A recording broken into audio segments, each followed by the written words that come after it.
Merci de votre fidélité. Mesdames, Messieurs, bienvenue dans votre émission Opinion. Cette semaine, nous recevons sur ce plateau M. Ousmane Sonko. Il est le président du parti PASTEF Les Patriotes.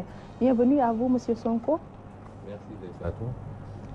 En bref, Ousmane Sonko, vous êtes inspecteur des impôts et domaines de formation breveté de l'École nationale d'administration en 2001. En 15 ans de service, vous avez été le fondateur du premier syndicat des impôts et domaines dont vous étiez le secrétaire général pendant 8 ans. En 2014, Ousmane Sonko est porté à la tête du parti Les Patriotes du Sénégal pour le travail, l'éthique et la fraternité, PASTEF. Et depuis, vous êtes radié, depuis 2016, vous êtes radié de la fonction publique, ce qui vous confère le statut d'expert consultant présentement. A-t-on dit l'essentiel sur vous? Oui, tout. Un brûlot dans les rayons des librairies, pétrole et gaz au Sénégal, chronique d'une spoliation. Est-il disponible au Sénégal, tout d'abord? Il n'est pas encore tout à fait disponible au Sénégal. Bon, vous me permettrez d'abord de saluer vos téléspectateurs et de vous remercier pour cette invitation, qui est toujours un plaisir parce que ça nous permet au moins de nous adresser à nos compatriotes. Évidemment, nous avons fait ce travail de production et de publication d'un livre, mais qui n'est pas encore disponible au niveau des rayons ici au Sénégal. Évidemment, il y a beaucoup de Sénégalais qui Qu'est-ce qu'il explique? Ce qu'il explique, c'est que le livre a été édité hors du Sénégal, comme vous le savez, et il semblerait qu'il y ait une législation qui impose dans ces genres de situations que le livre fasse l'objet d'une autorisation de publication de la part de la direction de la surveillance du territoire, qui est une division de la police nationale. Et nous avons évidemment fait cette formalité-là depuis le jeudi passé. On nous avait donné rendez-vous pour le lundi, ce lundi écoulé. Et je me suis rendu le lundi dans les locaux de la DSC. Et le commissaire m'a dit de lui donner encore 48 heures parce qu'il était en train de lire l'ouvrage.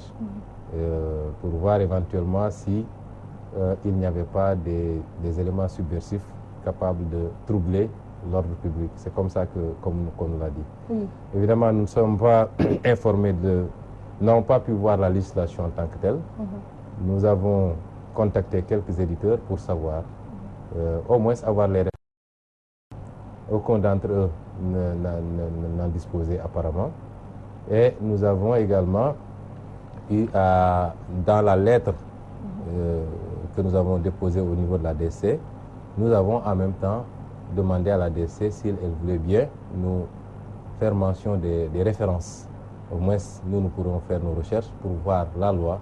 Est-ce que c'est une loi qui impose qu'on demande une autorisation ou bien est-ce que c'est une formalité simplement déclarative? Dans les deux cas, est-ce que c'est enfermé dans des délais? Oui. Ainsi de suite. Nous n'avons pas aujourd'hui cette loi. Et pourquoi on parlait d'une interdiction dans le territoire? Ben ça, je crois qu'il faudrait peut-être poser la question à ceux qui en ont parlé, parce que nous n'avons jamais, j'insiste, jamais parlé d'interdiction de l'ouvrage. D'ailleurs, c'est lorsque je suis allé à Paris pour la sortie officielle du livre et son lancement, que j'ai vu à travers les médias qu'on a parlé d'interdiction. Que certains médias sont allés jusqu'à faire même des reportages sur la question, interrogeant des éditeurs, des ministres, etc. Alors que nous qui sommes les principaux concernés, moi-même qui ai écrit le livre, ou alors mes collaborateurs qui étaient là, et la DST, qui est compétente pour ce genre de questions-là, aucun des deux n'a été officiellement saisi par les médias qui en ont parlé. Et c'est pourquoi je crois la DST, la direction des relations publiques de la police nationale, le lendemain a fait un démenti et a insisté pour dire qu'à l'avenir, il serait bon que les journalistes vérifient ces informations avant de les porter à l'attention du public. Je crois qu'il y a un organe qui a même appelé un de mes collaborateurs, qui lui a formellement dit qu'on n'en est pas encore là, parce que nous devons faire la formalité du dépôt. Et malgré tout, ils ont sorti cette information-là, comme quoi le livre serait interdit de publication au Sénégal. Il vous a fallu combien de temps pour écrire ce livre? Vous savez, ce livre, nous, c'était un défi pour nous. Nous avions un double défi, devenu d'ailleurs un triple maintenant. Le premier défi, c'était d'écrire ce livre et de l'écrire en des temps très courts. Parce que le débat s'est posé malheureusement sous forme polémique, sous forme d'une polémique. Et dans ce genre de situation-là, chacune des parties donne des versions que l'autre essaie de démentir le lendemain. Et ça crée une cacophonie. Et évidemment, la parole étant très volatile, ce que vous déclarez aujourd'hui dans une conférence de presse ou dans une émission est battu en brèche le lendemain par l'autre camp.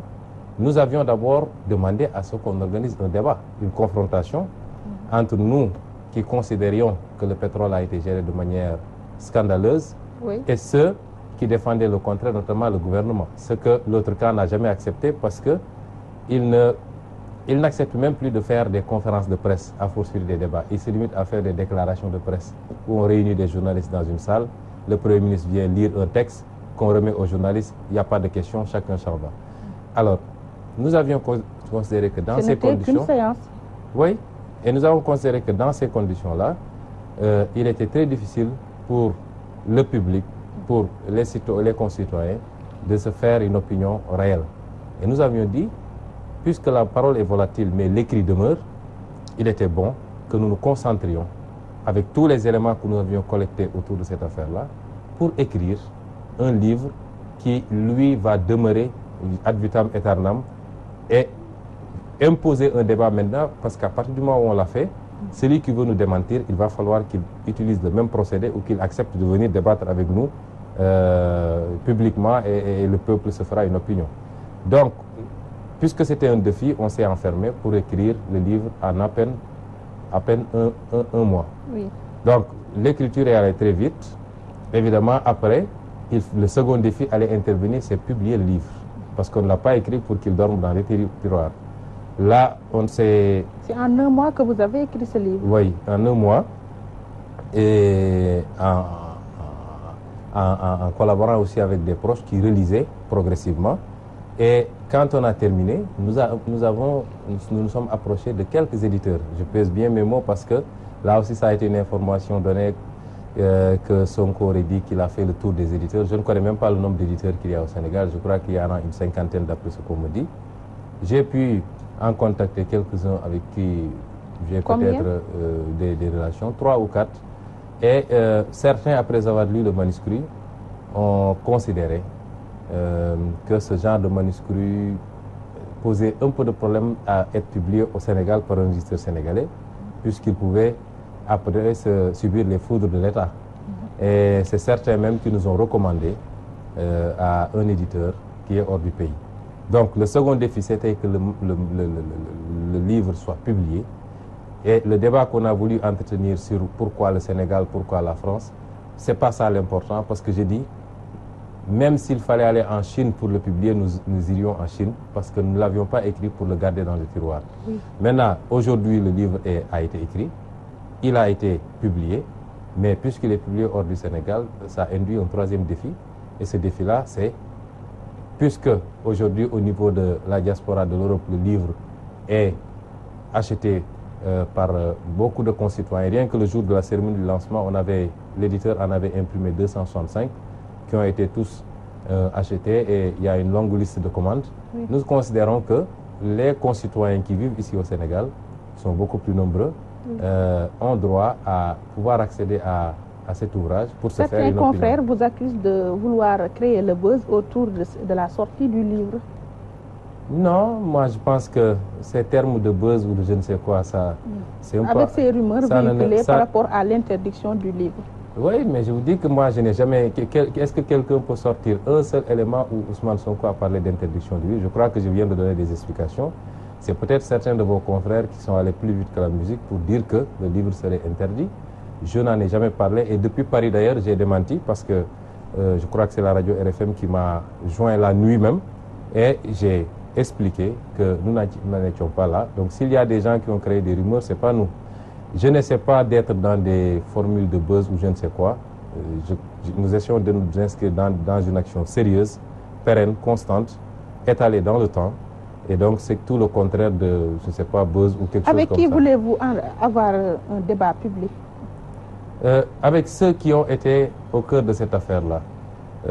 Qui, par exemple? D'abord, les responsables que nous avons cités dans cet ouvrage-là. Le Premier ministre d'abord, qui s'est livré à un exercice de zèle pour donner des informations totalement erronées sur ce qui s'est passé dans le pétrole. C'est pourquoi je dis qu'il a gravement fauté, non pas administrativement, puisque le débat qu'il y a eu sur le contre-saint est un faux débat, et je l'ai démontré, mais politiquement il a fauté parce qu'un Premier ministre qui vient se mettre devant son peuple pour donner des informations erronées et de surcroît menacer tous ceux qui auront le courage de parler désormais. Nous faisons plus que parler, nous écrivons et nous attendons toujours. Je crois que ça, c'est une faute politique grave. Et dans certains pays, il n'aurait pas fait 24 heures de plus à la primature. Ensuite, il y a le ministre... Mais il a eu l'aval de son chef, le président de la République. C'est pas ça le problème. Il s'est mis devant son peuple. Il a donné des informations qui ne sont pas conformes. C'est une faute politique. S'il a voulu jouer au fusible, puisqu'on conçoit le Premier ministre comme celui qui doit prendre les coups à la place à partir de ce moment, il devait en tirer toutes les conséquences. Ensuite, il y a le ministre Aly Ngouille Ndiaye, qui quand même a fait des choses particulièrement graves sur le pétrole sénégalais. Particulièrement graves, et je l'ai démontré d'ailleurs, en inscrivant des informations tout à fait infondées dans les rapports de présentation des décrets. On va en parler, oui. En favorisant la signature d'un décret, nonobstant toutes les irrégularités qu'il y avait dans la procédure d'attribution à Petrotim. Beaucoup d'autres choses. Mais qui a le plus sauté entre le régime du président Macky Sall et celui du président Abdoulaye Wade, avec comme ministre de l'énergie Karim Wade?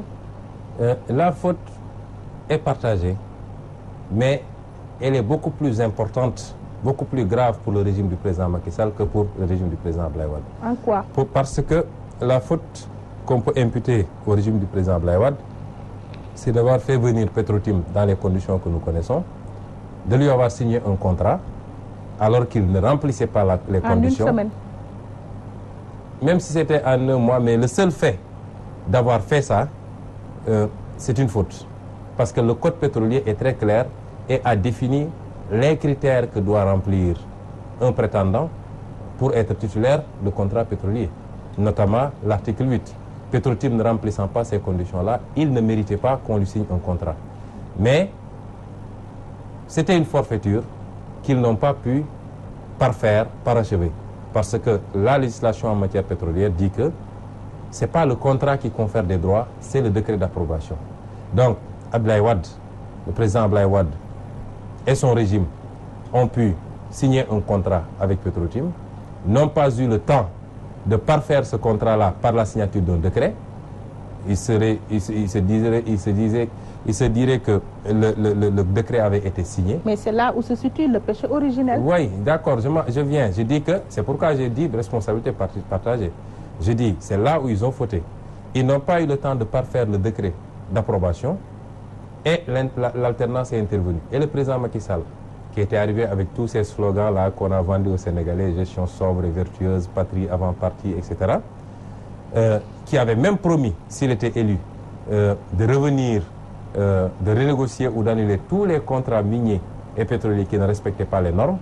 Et il était bien informé en tant qu'ingénieur géologue. Il est venu dans ces conditions-là.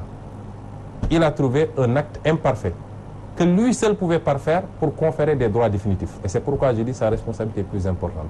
Parce que s'il n'avait pas signé le décret, Petrotim n'aurait jamais eu des droits sur notre pétrole, encore moins pouvoir aller vendre ces droits-là à quelqu'un d'autre. N'est-ce pas, l'État, c'est la continuité. Oui, et facteur aggravant, il est arrivé, il a trouvé quelques mois plus tard sur sa table une plainte d'une entreprise qui s'appelle Tullow Oil, qui, elle, négociait avec Petrosen depuis 3 ans sur les mêmes blocs et qui s'est réveillé un beau matin, on lui dit qu'on a donné à Petrotim, qui a écrit pour se plaindre, laquelle plainte a été transmise à l'inspection générale d'État, qui a fait un rapport à l'attention du président et qui a dit au président, attention, Petrotim n'a pas droit à ces blocs pétroliers-là. Petrotim, le contrat a violé énormément de dispositions du code pétrolier. Donc, il n'a pas d'excuse. L'État, c'est la continuité dans la légalité. L'État ne peut pas être continu dans l'illégalité. Et pourquoi, malgré toutes ces inégalités qui jalonnaient un peu le processus d'attribution des blocs à Petrotim, pourquoi le président Macky Sall, malgré tout, est allé signer les décrets? Alors, la bonne question, c'est toujours de se demander qu'est-ce qui est intervenu entre-temps pour que le président change d'avis. Et si vous regardez bien, vous verrez que entre-temps, il y a l'entrée en scène de Aliou Sall, qui a été dépoussiéré par Petrotim, nommé administrateur général, avec mandat de créer Petrotim Sénégal. Pour la forme, c'est un ouvrage de 250 pages et dans le fond, le titre, tout d'abord, Chronique d'une spoliation, nous intéresse. Pourquoi vous parlez d'une spoliation? Oui, d'abord, pourquoi chronique? J'ai voulu avoir une démarche chronologique qui commence par rétablir la vérité des faits sur l'histoire de la prospection pétrolière au Sénégal, parce que M. Abdallah Boun Dionne, qui est devenu un très grand expert pétrolier et qui dit que tous les autres ne doivent pas en parler d'ailleurs, dans sa déclaration de presse de l'année dernière... On a l'impression que vous lui en voulez. Absolument pas, absolument pas. Je suis même amusé quelquefois de voir tous ces efforts fournis pour justifier l'injustifiable. Vous voyez, c'est avec le sourire même que, alors que le thème est très sérieux, mais je suis quelquefois amusé de voir à quel point nos hommes politiques, quelquefois, peuvent aller loin pour justifier l'injustifiable. Mais je disais simplement que il a, lors de sa déclaration de presse de l'année dernière, je crois que c'est la déclaration de presse, il a expliqué comme si le pétrole était arrivé au Sénégal avec Macky Sall. Il a même utilisé une formule Wolof. C'est seulement avec Macky Sall, les Wolof diraient tomber waral ay gaaf. C'est dans sa déclaration qu'on a découvert. J'ai voulu quand même rappeler que depuis 1952, au Sénégal, il y a eu avec des succès variables, puisque les premières découvertes... mais minimes par rapport à... Oui, j'y viens, je dis parce que c'est un processus. Vous savez, une fois qu'on commence à découvrir quelque part, c'est le même bassin, on sait qu'en principe, il y en a, et ça encourage les gens à continuer à chercher. Et nous savons que depuis les années 60, on a découvert du pétrole vers Casamance, dans le dôme flore de Casamance, en quantité, mais on avait considéré que l'exploitation ne serait pas rentable parce que la qualité du pétrole, les gens ont laissé tomber. Il y a eu d'autres petites découvertes, y compris jusqu'en 1998, le gaz qu'on a découvert à Gadiaga, qui est exploité depuis 2004 par la société américaine Forteza dans des conditions tout à fait, je le développe ici. Personne au Sénégal ne sait qu'est-ce que nous rapporte réellement ce gaz de Gadiaga. Donc, j'ai voulu simplement dire qu'il y a eu un processus, il y a eu des découvertes, même si c'est quelquefois de petites quantités, ainsi de suite, de pétrole et de gaz, qui ont progressivement à penser qu'on pouvait faire quelque chose. On a trouvé du pétrole, on en trouvera peut-être encore plus, on a trouvé du gaz. Ça, c'était rétablir la vérité historique. Et j'ai terminé d'ailleurs par les rapports du service géologique américain, qui depuis des années en arrière, en collaboration quelquefois avec Petrosen, avait fait des projections pour donner même des quantités en termes de gaz et de pétrole au Sénégal. Et vous savez que ces services-là sont très sérieux. Et M. Macky Sall ne peut pas dire qu'il ne savait pas parce qu'il était directeur de la banque de données jusqu'à DG de Petrosen, ministre des Mines et de l'Énergie. Il savait tout ça. Et c'est ça qui fait que c'est plus grave encore parce qu'il ne peut pas plaider l'ignorance sur la question. Ensuite, j'ai voulu rétablir le cadre légal et réglementaire parce que le pétrole, c'est réglementé. Vous savez, quand j'entends le président Macky Sall et toute son équipe dire que ouais, le pétrole c'est quelque chose de technique, il ne faut pas en parler, ceux qui savent ne peuvent pas parler, j'ai dit attention, ouais. Récemment, il a dit que en parle, mais il ne maîtrise pas le dossier. Oui, mais vous savez, moi j'ai fait un livre de 250 pages. Et d'ailleurs, j'attends pour voir est-ce qu'ils vont l'autoriser ou l'interdire. Je crois que sur 250 pages, si on raconte des histoires, ça saute à l'œil et demain des gens vont écrire pour dire que tout ce que Sonko a raconté n'est pas vrai. Le pétrole, c'est plusieurs métiers. Il y a plus de 500 métiers qui tournent autour du pétrole. Et personne ne peut dire que je connais tous les métiers du pétrole. Moi, je ne suis pas un ingénieur géologue. Je ne sais pas de savoir quelle est la qualité du pétrole, quelle est la quantité, comment on a foré, où est-ce qu'on a fait les analyses. Ce n'est pas mon problème. Et pour en revenir à la spoliation, attendez, cette notion-là, j'y reviens. Mais attendez, je veux qu'on soit très clair sur une chose. Pour moi, le segment le plus important, c'est le cadre légal et institutionnel. Découvrir du pétrole, ça ne veut rien dire si on n'a pas un bon cadre légal et institutionnel pour le gérer de manière optimum pour que ça profite au peuple sénégalais. Et ce cadre légal institutionnel, c'est régi par le code pétrolier. Le code pétrolier, c'est du droit. C'est avec des dispositions fiscales, même si on les a retirées maintenant pour créer le droit commun incitatif, des dispositions juridiques, des prévisions financières, techniques, etc. Tout. Ça, c'est sur ce tronçon-là. Il y a d'autres métiers du pétrole, les traders pour voir comment on commercialise. Moi, je ne suis pas trader, ça ne m'intéresse pas. Jusqu'au métier de pompiste, c'est un métier du pétrole. Mais le segment qui m'intéressait, c'est que juridiquement, on doit administrer le pétrole. Est-ce qu'on a respecté ce code ou est-ce qu'on ne l'a pas respecté? Et c'est pourquoi j'ai également rappelé cette législation-là, ce qu'elle permet, ce qu'elle interdit, en phase de recherche, en phase de prospection, en phase de développement, en phase de production. À partir de ce moment, il était facile de démontrer en quoi je considère qu'il y a eu spoliation, parce que le cadre, il est là, les actes qui ont été posés sont là. Et chaque acte que j'ai tirant les sources des décrets d'approbation, des contrats et même des accords d'association, des documents tels que les réclamations de Tullow, etc., des informations importantes contenues par exemple dans les rapports de l'ITIE, chaque élément que j'ai pu sortir, je l'ai rattaché directement à la disposition légale qui doit l'encadrer, pour montrer en quoi, dans tel acte posé par le gouvernement du président Macky Sall, en quoi a violé le code pétrolier et quelles sont les conséquences maintenant en termes de manquement, de manque à gagner et de perte en termes de recettes. Et c'est pourquoi j'ai dit il y a eu spoliation parce que tout, rappelez-vous que le pétrole, le gaz, l'or, le phosphate, toutes les ressources naturelles, qu'est-ce que la Constitution dit? L'article 25.2 qu'on a voté récemment, que les ressources naturelles appartiennent au peuple sénégalais. Les ressources appartiennent au peuple, elles n'appartiennent pas à Macky Sall, ni à son frère, ni à son premier ministre, ni personne. Elles appartiennent à 14 millions de Sénégalais qui ont tous les mêmes droits. Et le code minier, le code pétrolier revient pour dire l'État maintenant a un pouvoir d'administration. C'est souveraineté, c'est le peuple. Mais il ne dispose que de 10%. Oui, non, ça c'est une autre phase.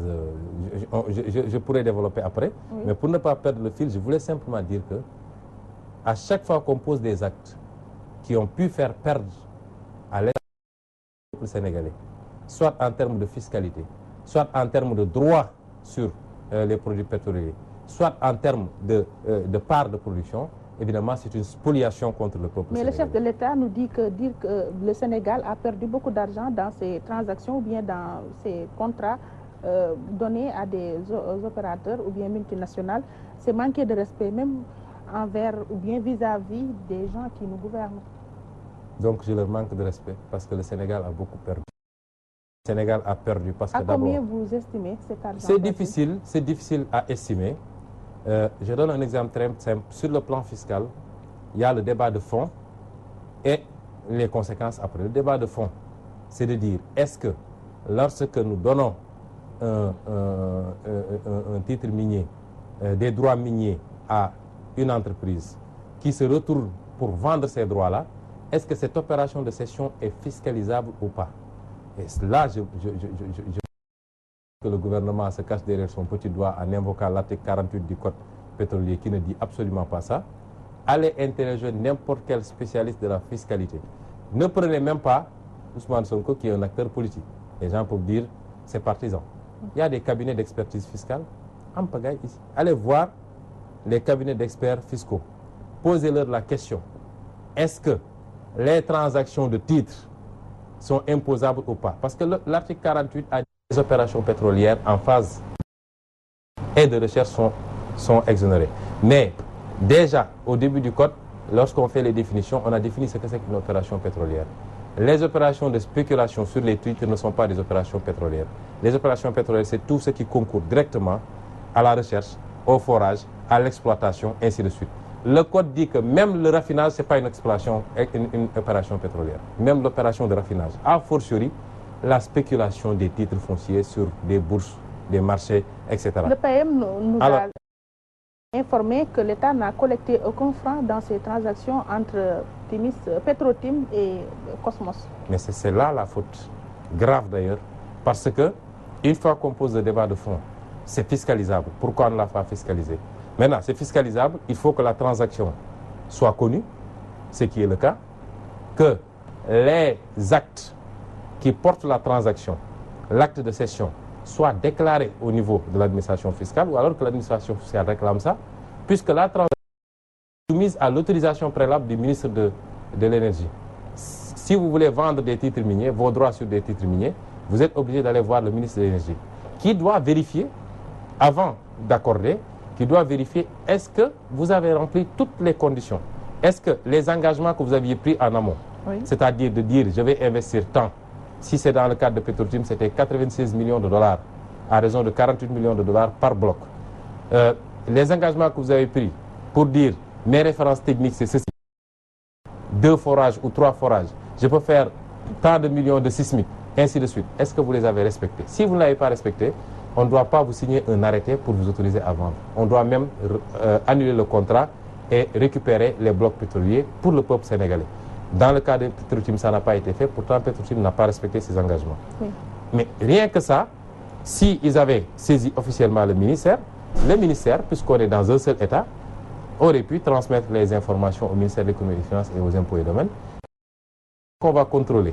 Puisque la transaction est fiscalisable, elle est assujettie à l'impôt, c'est de voir dans quel terme est-ce qu'on a fait la transaction. Ce n'est pas la thèse développée par le directeur général des impôts et domaines, M. Ba. Je ne l'ai même pas entendu développer de thèse.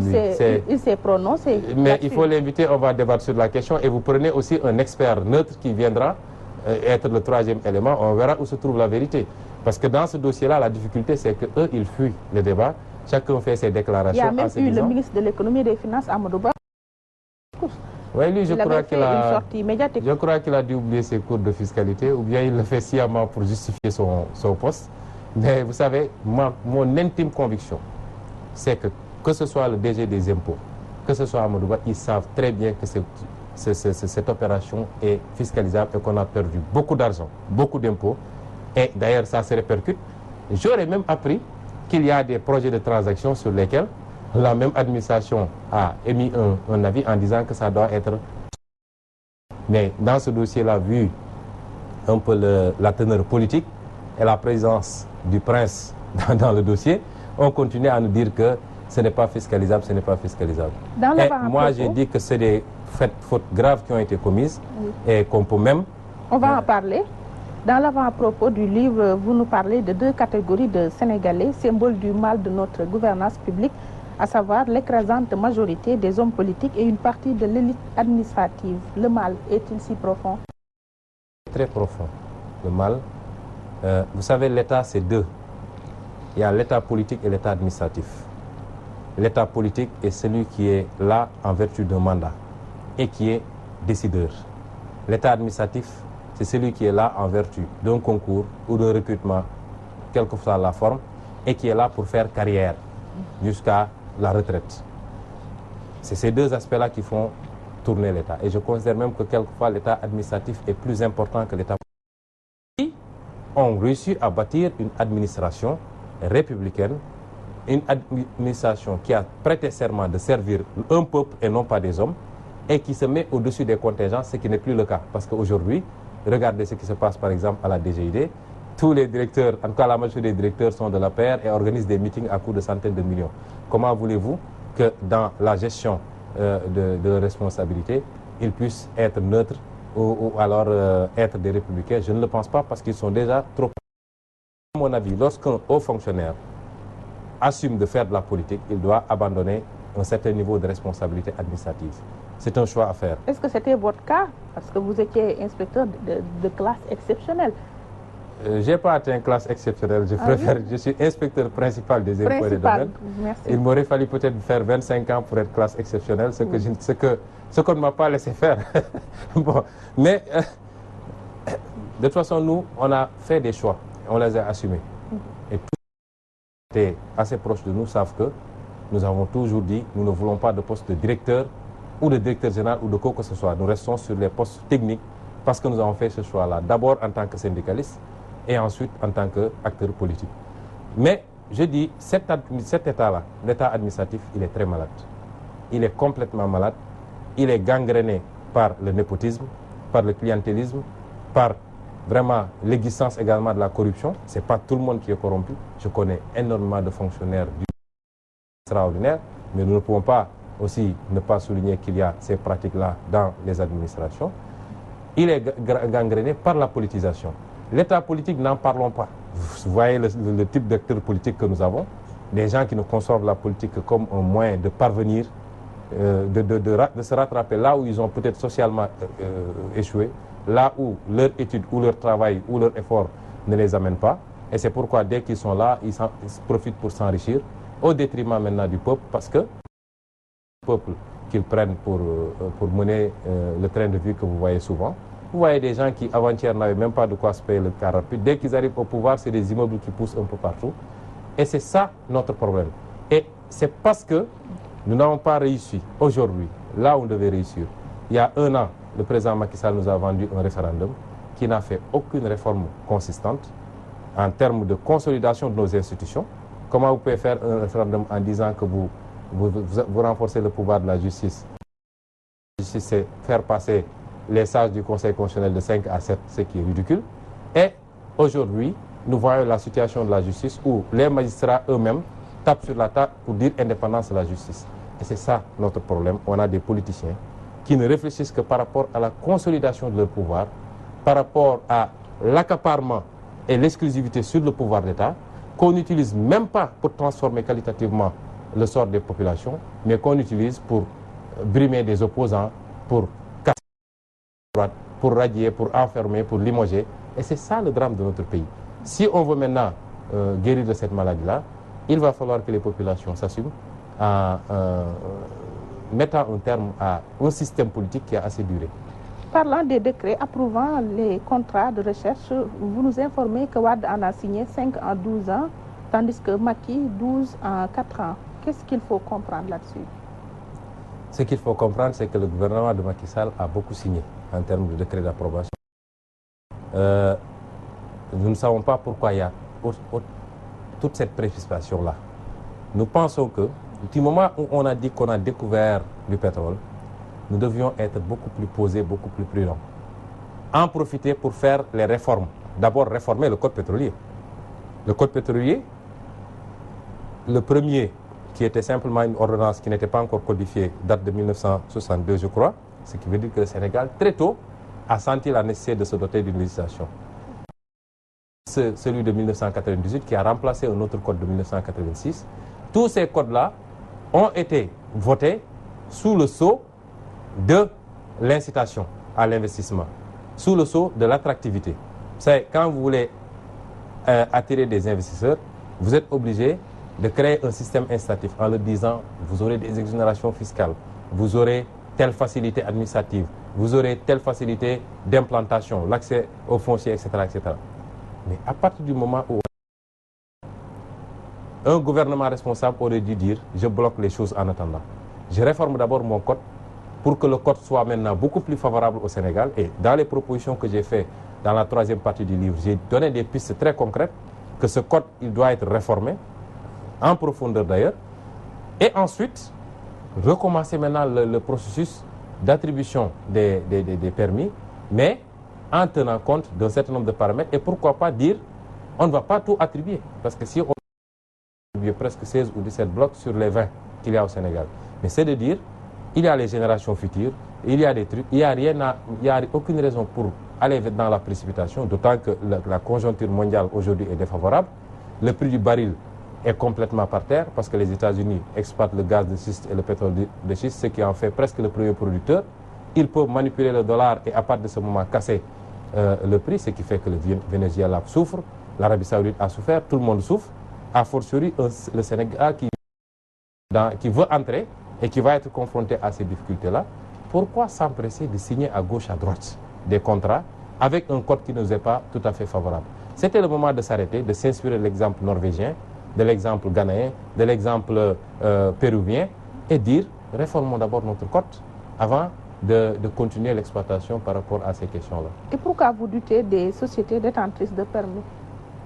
Bien, parce que c'est des sociétés qui ne sont pas crédibles pour la plupart. Je l'ai démontré ici.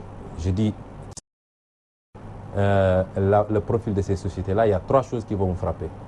Premièrement, c'est toutes, en tout cas la majorité des sociétés qui sont domiciliées dans des paradis fiscaux. Je ne sais pas si tout le monde sait ce que c'est, mais un paradis fiscal, c'est un espace géographique à fiscalité nulle ou très très faible. Et les gens se déplacent vers ces espaces-là pour pouvoir contourner les législations fiscales, y mettre la société mère, ensuite, après, par le biais des transferts indirects de bénéfices, ainsi de suite, ils vont contourner la législation locale sénégalaise pour ne pas payer correctement leur impôt. La deuxième chose, c'est que c'est des sociétés qui, la plupart du temps, ont été épinglées, ou ceux qui ont créé ces sociétés-là. Toute la presse a rapporté les péripéties de Franck Timis, qui a été épinglé un peu partout, qui est coutumier de ces faits-là, qui l'a fait avec le pétrole grec, où il a fait des manipulations, il s'est empressé de revendre et partir. Il y a des plaintes pour le poursuivre. Il a créé pas mal de sociétés qui ont été... Et même pour que African Petroleum, qui est l'une de ces sociétés, soit cotée en bourse à Oslo, la bourse de Oslo a demandé à ce qu'on sorte Franck Timis de l'administration, sinon ils vont pas accepter ce qui a été fait. Vous prenez l'autre Ovidiu Tender, aujourd'hui il est condamné à 12 ans et 8 mois de prison là où il habite en Roumanie pour corruption. Et souvent on retrouve ce genre de profil-là, jusqu'à des cas de trafic de drogue si vous voulez, et c'est chez nous pour leur signer des contrats. Oui. Et le troisième élément, c'est que c'est des sociétés qui ne remplissaient pas les conditions prévues par l'article 8. C'est des sociétés qui n'avaient pas de référence technique. Petrotim n'existait même pas au moment où on lui donnait le pétrole sénégalais. C'est 2 jours plus tard, on lui signe aujourd'hui un contrat, 2 jours plus tard, il crée la société. Comment il a pu présenter des références solides pour dire, moi j'ai fait du forage dans tel pays, j'ai fait de l'exploration dans tel pays, ainsi de suite. Et là, il n'avait pas également la capacité financière, c'était des véhicules qui ont été créés pour la circonstance. Et la preuve, PetroAsia, qui est la société mère de Petrotim, a été dissoute en 2016 pour une société qu'on disait être multinationale, extrêmement puissante, qui fait des activités un peu partout. Et c'est à ce genre de société-là qu'on a donné des droits pétroliers au Sénégal. En se basant sur l'article 679 du Code général des impôts, la fraude fiscale décelée dans l'affaire Petrotim est passible de poursuites judiciaires. Alors, est-ce à dire qu'Aliou Sall et compagnie peuvent être traduits devant la... Mais bien sûr. Vous savez, la fraude fiscale peut revêtir une dimension pénale. Lorsque la fraude est suffisamment caractérisée, lorsque il y a eu manifestation, il y a eu, comment dirais-je, volonté manifeste de contourner la loi et de frauder, la loi a prévu, les articles 119 et suivants, un certain nombre de dispositions pénales, complétées d'ailleurs par le code pénal que j'ai cité, pour dire que ce type d'infractions-là sont passibles de sanctions pénales. Maintenant, qui doit engager les poursuites pénales? C'est l'administration fiscale qui ne le fera pas pour les raisons que nous connaissons tous. Mais nous avons pensé, parce que cette même administration fiscale, si elle ne le fait pas, peut être poursuivie pour concussion.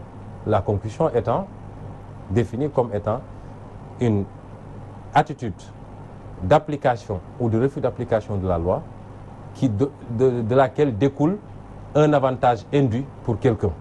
C'est-à-dire aujourd'hui, les avantages induits pour le refus de l'administration de fiscaliser correctement ces opérations. Et toutes ces définitions-là, en droit interne, ont un prolongement en droit international. C'est pourquoi j'ai dit que si on ne peut pas avoir gain de cause aujourd'hui, parce qu'il n'est pas question de laisser passer sans réagir, on va se battre. On a mis en place un collectif qui s'appelle le collectif citoyen pour le recouvrement des avoirs pétroliers. Nous en faisons partie beaucoup d'autres, coordonnés par M. Alioune Gueye, qui est expert comptable aux États-Unis et qui fait partie des 11 personnes on n'a reçu rien, qui seraient sous le coup d'une plainte de Franck Timis. Mais M. Alioune, on a fait un bon travail. Ce travail a consisté, puisque des plaintes ont été déposées ici au niveau de l'OFNAC, et dès que Nafi Ngom Keïta a commencé à traiter ces plaintes-là, on lui a coupé la tête. On dit que si on ne peut pas avoir gain de cause ici, on a saisi le département de la justice américaine. Oui, dans cette lancée, que nous vaut cette comparaison entre l'affaire Delma Rousseff et l'implication du président Macky Sall dans l'affaire pétrolière? Mais permettez-moi de dire simplement, parce que je veux que les Sénégalais comprennent, que c'est un combat qu'il faut mener et gagner. et qu'un groupe de Sénégalais a considéré que nous ne pouvions pas laisser passer que Franck Timis et son groupe se payent des milliards sur le dos du Sénégal, disparaissent avec nos droits pétroliers, c'est trop facile. Et des demandes d'ouverture d'enquête ont été déposées au niveau du département de la justice américaine, au niveau du secrétaire au commerce américain, au niveau de la SFO en Grande-Bretagne.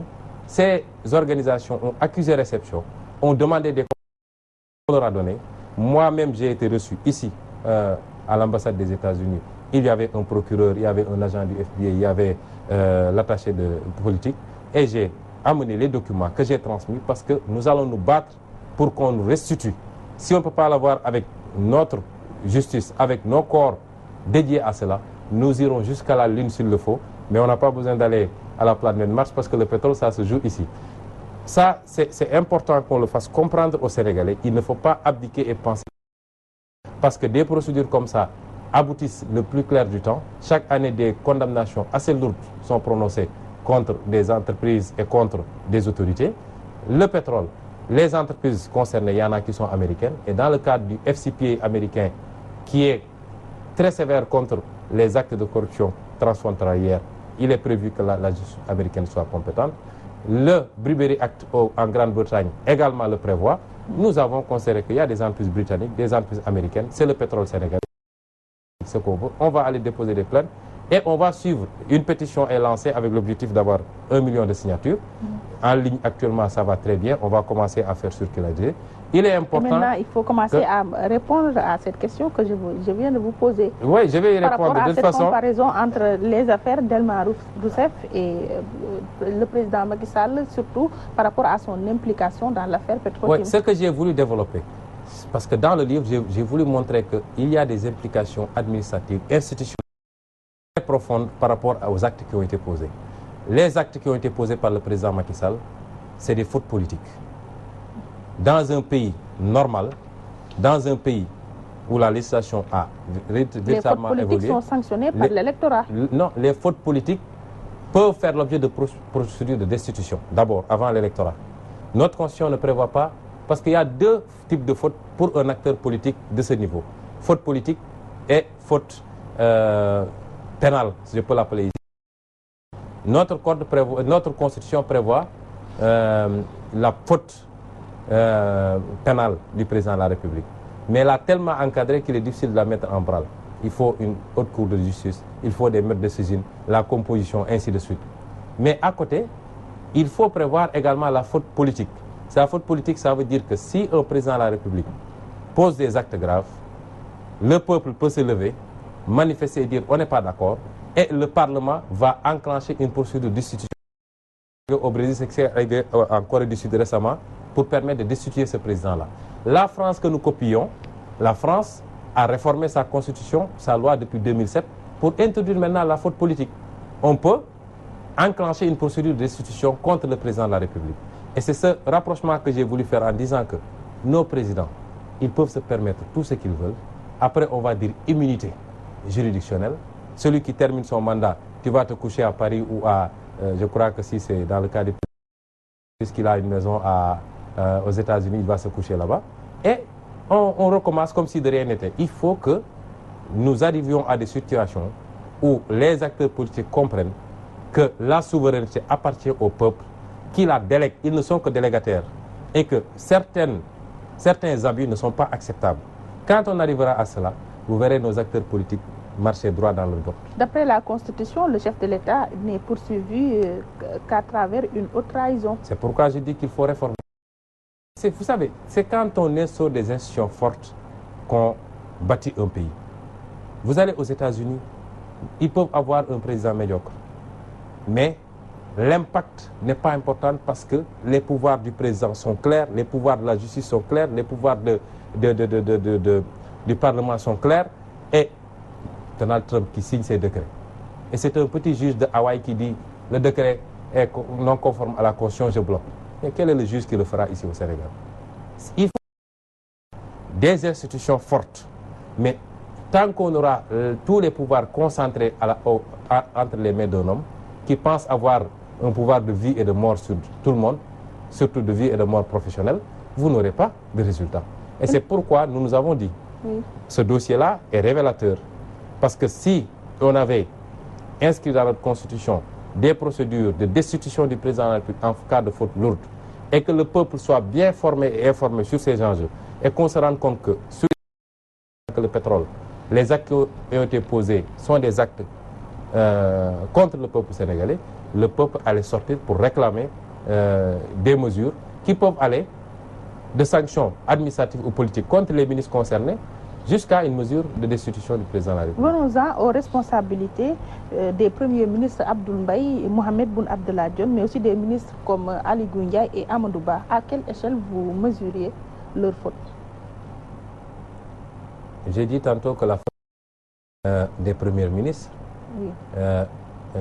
Vous savez, ce qui est cocasse dans ce débat, c'est que nos amis du pouvoir, à un moment donné, n'ont eu d'argument que de dire que voilà, c'est Abdoul Mbaye qui a signé le décret. Ça c'est inquiétant.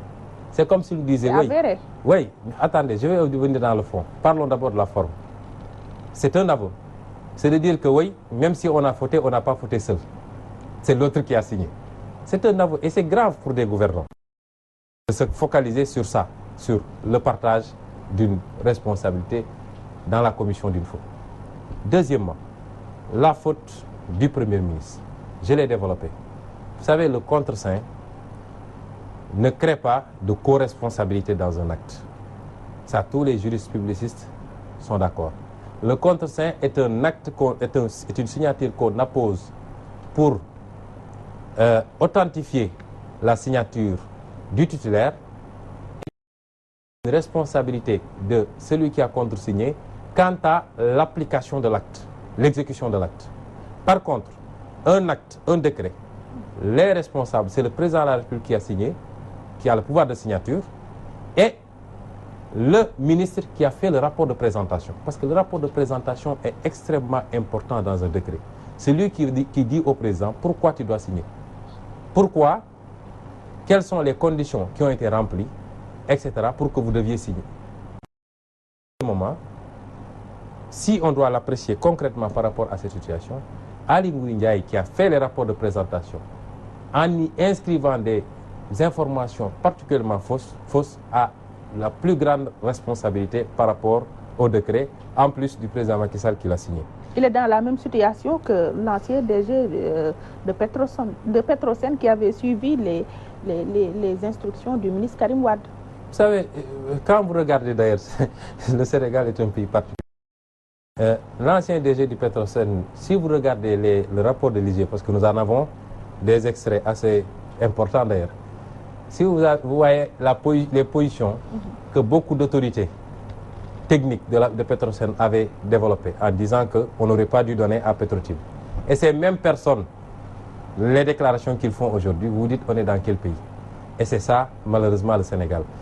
Maintenant, après, la responsabilité, évidemment, du Premier ministre, je dis, Mohamed Boun Abdallah Dionne, c'est moins d'avoir contresigné, et c'est valable jusqu'à présent s'il continue à contresigner, mais c'est le fait d'aller devant le public, en conférence de presse, et dire des choses qui ne sont pas conformes à la réalité, et qui ont été même démenties 2 jours plus tard par la déclaration de Franck Timis. Par exemple, il a dit qu'il n'y a jamais eu d'échange d'argent dans les transactions. Or, Franck Timis, quand il est venu, qu'est-ce qu'il a dit? Il a dit, j'ai racheté euros à Petrotim, dont 8% en actions et le reste en argent.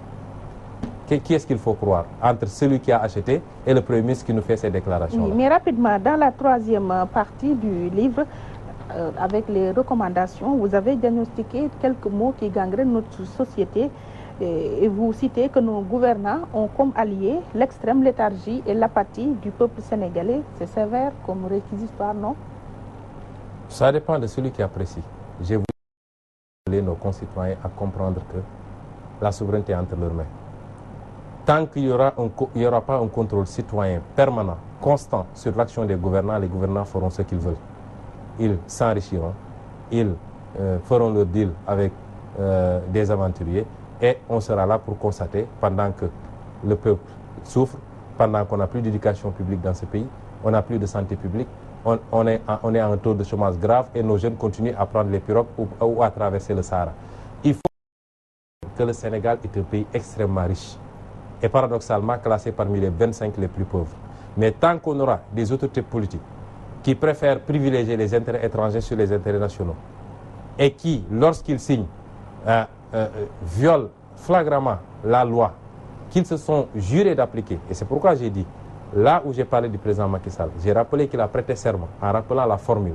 Oui. Il a juré de servir, de respecter et de faire respecter la loi et la Constitution. Et dans l'affaire Petro-Tim, il n'a pas respecté la loi. Dans un pays normal, on ne lui demande des comptes. Mais il faut qu'il y ait un peuple, des citoyens qui surveillent l'action gouvernementale.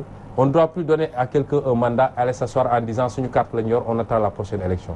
On doit suivre les actes qu'il pose. Et quand il y a des dérives graves, le peuple doit sortir et dire « on ne l'acceptera pas oui. ». Parce que ça impacte négativement sur son vécu.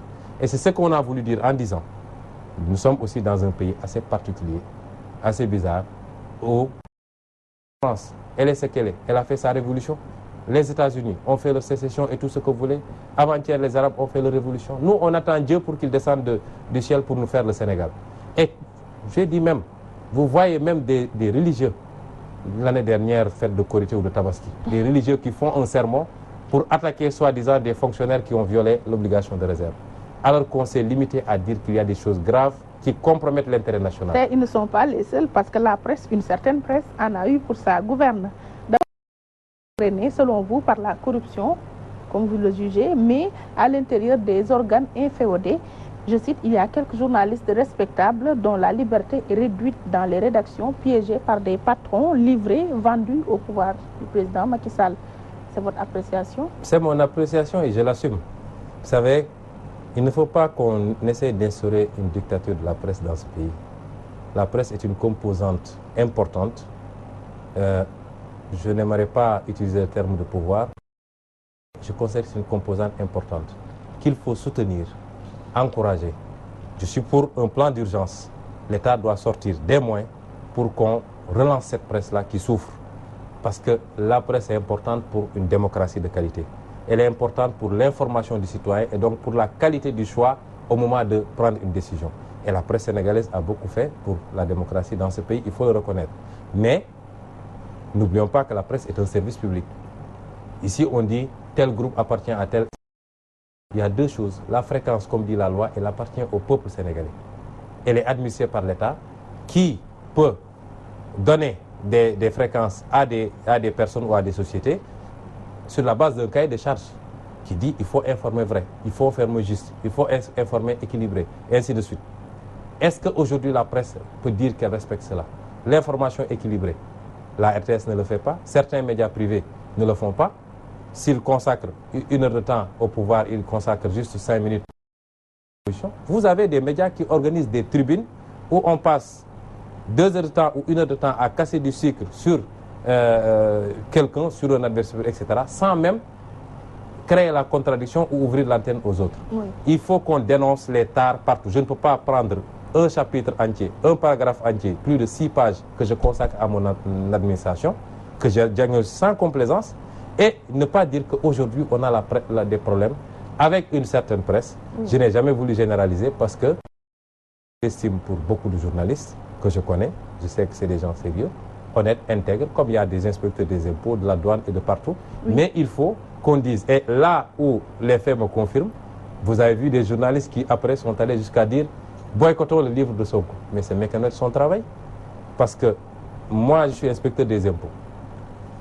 Il y a 2 ans ou 3 ans, la presse a titré impôts et domaines de l'administration la plus corrompue. Moi, je ne suis pas corrompu, je ne me sens pas concerné, ce n'est pas mon problème. Mais le même journaliste qui a écrit cet article-là, s'il vient dans mon bureau parce qu'il a un papier que je dois lui délivrer, je lui délivre le débat, le papier, et si on doit avoir un débat après, on a notre débat. Oui. Donc, le service public de l'information ne se gère pas de manière subjective.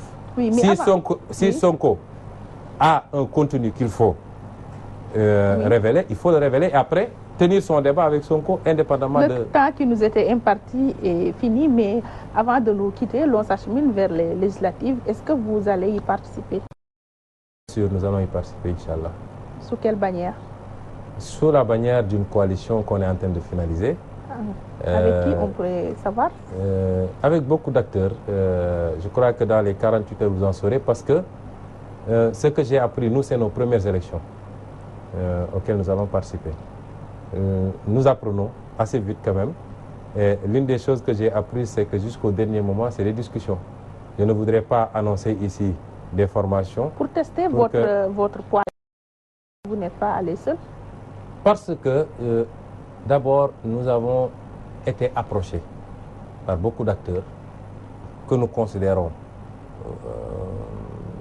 être conformes à nos principes. En tout cas, nous pensons partager le maximum de valeurs et de principes. Et que l'objectif, c'est de construire un projet à partir de ces législatives. Peut-être que tout ce beau monde se retrouvera dans une seule formation politique après, ou alors en perspective des présidentielles à venir. Nous avions pensé que nous sommes une jeune formation politique qui s'est lancée sur la scène politique depuis presque, si je prends la date de reconnaissance officielle en 2015, depuis 2 ans maintenant, oui. Qui a fait beaucoup de travail, mais qui n'a pas la prétention de dire que nous avons construit un appareil mondial. Nous allons continuer à nous ouvrir, mais nous sommes dans un projet. À chaque étape, il peut y avoir des échéances à affronter. C'est le cas des législatives. Oui. Nous les affrontons par rapport à ce projet. Donc, nous allons, oui. Et je tiens à dire d'ailleurs que ce matin, c'est la presse qui m'a appris que j'étais en coalition avec M. Abdoul Mbaye et que nous tenions une conférence de presse aujourd'hui pour annoncer aux Sénégalais cette conférence de presse. Non, je dis que c'est la presse qui me l'a appris. J'aurais même aimé qu'on me dise où ça se tient et à quelle heure. Je vous remercie Ousmane Sonko. Je rappelle que vous êtes le président du parti PASTEF et que vous êtes l'auteur de l'ouvrage Pétrole et gaz au Sénégal, chronique d'une spoliation, dans l'émission Opinion. Merci Ndeye Fatou. Merci à nos auditeurs et téléspectateurs qui nous ont prêté attention. Grand merci à Cheikh Tidiane Diop qui a réalisé cette émission au plan technique.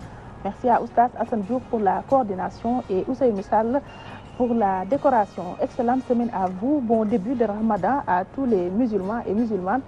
Merci à vous.